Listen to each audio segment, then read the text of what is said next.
Katherine Knight, born on October 24, 1955, in Aberdeen, New South Wales, is one of Australia's most notorious criminals. Her story is one of violence, depravity, and a heinous crime that shocked the nation. This story explores the life and crimes of Katherine Knight, the context of her actions, and the aftermath of her shocking deeds. Katherine Knight grew up in a troubled environment. Her parents, Barbara and Jack, had a tumultuous relationship, marked by frequent fights and alcoholism. Katherine was one of 4 children, and her upbringing was marred by domestic violence.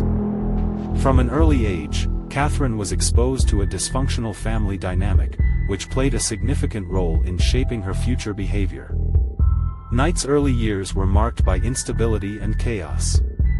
She struggled in school and had a reputation for being a troublemaker. Her relationships with her peers were strained, and she found solace in her family's abusive patterns. These experiences would later influence her violent tendencies. Knight's first marriage, to a man named Bill, ended in divorce after only a few years.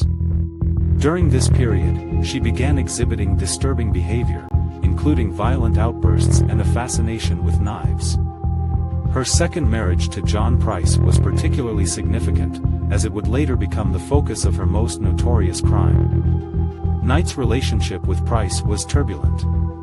The couple frequently fought, and Knight's aggressive behavior became more pronounced. Her possessiveness and jealousy often led to violent altercations. Despite these issues, the couple had a daughter together, which further complicated their already strained relationship. The turning point in Katherine Knight's life came on February 29, 2000. The crime she committed on that day is one of the most gruesome in Australian history. Knight's actions were driven by a combination of personal grievances and a deep-seated anger.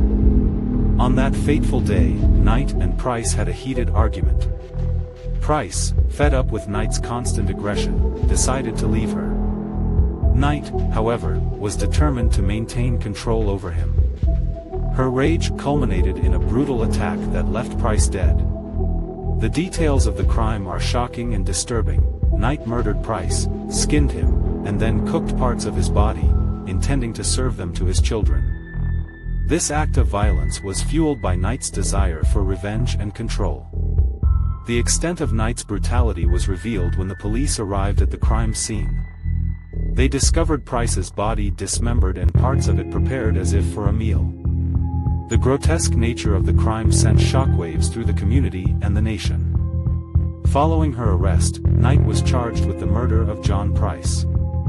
During the trial, her defense team argued that she was suffering from a severe mental illness. However, the evidence against Knight was overwhelming, and the prosecution painted a clear picture of her calculated and premeditated actions.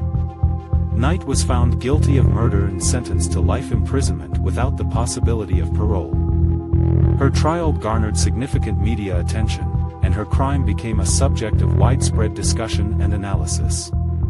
Katherine Knight's actions have been the subject of extensive psychological analysis. Experts have debated the role of her traumatic childhood, mental health issues, and personality disorders in shaping her behavior. Some argue that Knight's violent tendencies were a direct result of her abusive upbringing and unstable relationships. Knight was diagnosed with borderline personality disorder, which is characterized by unstable moods, behavior, and relationships. This disorder, combined with her traumatic past, likely contributed to her violent behavior. However, it's important to note that not all individuals with borderline personality disorder engage in criminal activity, and Knight's actions were an extreme manifestation of her psychological issues. The impact of Katherine Knight's crime on the community was profound. The brutal nature of the murder and the fact that it involved cooking and serving human remains shocked and horrified the public. The case highlighted issues related to domestic violence and the importance of addressing mental health problems.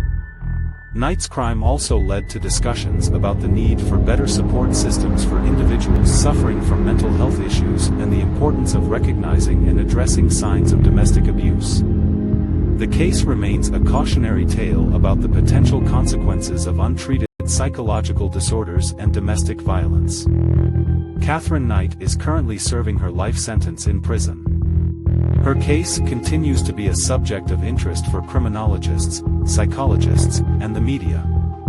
The gruesome nature of her crime has made her a notorious figure in Australian criminal history. Knight's legacy is a dark one, marked by a heinous crime that serves as a reminder of the potential for violence that can stem from unresolved psychological issues and abusive environments. Her story is a complex and disturbing one, but it also serves as an important case study in the understanding of violent behavior and the impact of mental health on criminal actions.